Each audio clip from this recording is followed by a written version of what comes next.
Hello everyone and welcome back to another video from Wake&Tech. In this video, I'm going to show you how to delete your account on Forex.com app. So let's get started right away. Now, if you check within the Forex.com application, then you will not find any option to delete your account. So in order to delete your account, you will need to contact the customer support team. Open up the iOS App Store or the Google Play Store depending on your device, and then tap on the search box and type in Forex.com and start your search.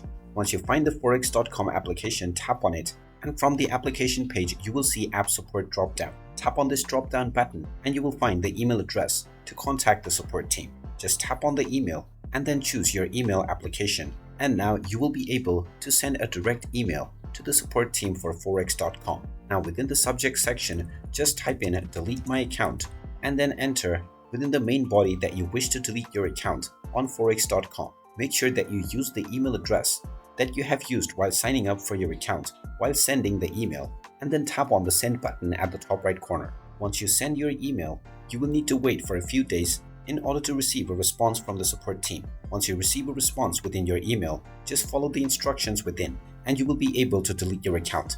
And there you have it. That is how you can go around in order to delete your account on Forex.com. If you find this video helpful, make sure you hit that like button and subscribe to our channel if you haven't done so already. Also ring that notification bell to never miss another update from us. Thank you for watching, and I will see you again in the next video.